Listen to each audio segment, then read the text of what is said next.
வணக்கம். G3 செய்திகளோடு இணைந்திருப்பது மதிவதனன்.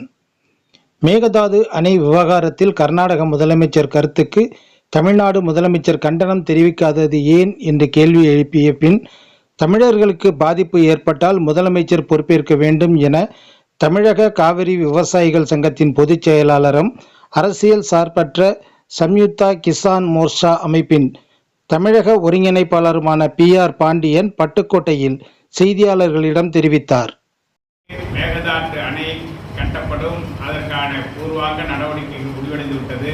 மத்திய அரசு அனுமதி கொடுத்தவுடன் அணை கட்டுமான பணி துவங்கும் என கர்நாடக மாநில முதலமைச்சர் சித்தராமையா சட்டமன்றத்தில் அறிவித்திருப்பது உச்சநீதிமன்றத்தை அவமதிக்கும் செயலாகும். இது குறித்து மத்திய அரசு மௌனம் காக்கிறது. மத்திய அரசும் கர்நாடக அரசும் சேர்ந்து தமிழ்நாட்டுக்கு எதிராக சதி செயலில் ஈடுபடுகிறது. இது குறித்து தமிழ்நாடு முதலமைச்சர் இதுவரையும் வாய் திறக்கவில்லை.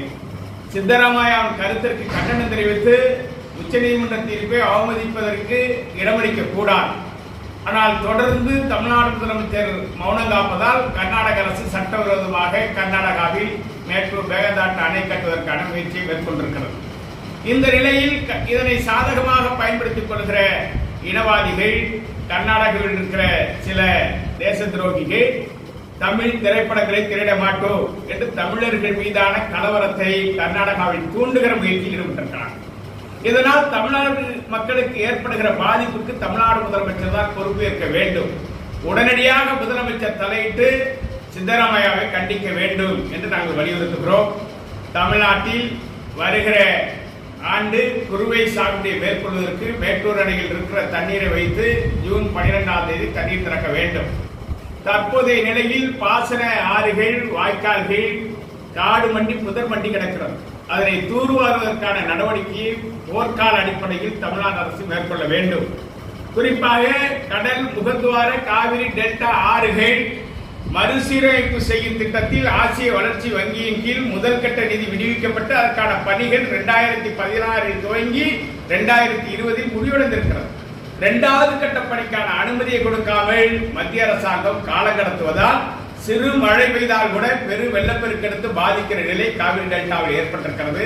எனவே அதற்கான தீவிரமான நடவடிக்கையை தமிழ்நாடு அரசு மேற்கொள்ள வேண்டும். மத்திய அரசு அதற்கான நிதி வழங்குவதற்கான அனுமதியை வழங்க வேண்டும். காவிரி டெல்டா உள்ளிட்ட தமிழ்நாட்டில் 60% நிலங்கள் கோவில், குத்தகை, அறக்கட்டளைகள், ஆதீனங்களுக்கு சொந்தமாக உள்ளது. இந்த நிலங்களுக்கு தற்போது தமிழ்நாடு அரசு வழங்கக்கூடிய அடையாள அட்டை வழங்க மறுப்பது வன்மையாக கண்டிக்கத்தக்கது. எனவே உடனடியாக கோவில், அறக்கட்டளைகளுக்கு சொந்தமான குத்தகை விவசாயிகளுடைய குத்தகை பாக்கிகளை தள்ளுபடி செய்து குத்தகை மறுபதிவு செய்து கொடுத்து அவர்களுக்கு அடையாள அட்டை வழங்க வேண்டும். இல்லையே வரும் காலத்தில் விவசாய பணிகளை விவசாயிகள் மேற்கொள்ள முடியாத நெருக்கடி ஏற்பட போகிறது. எனவே தமிழ்நாடு அரசு விரைந்து நடவடிக்கை எடுக்க வேண்டும் என்று நாங்கள் வலியுறுத்துகிறோம்.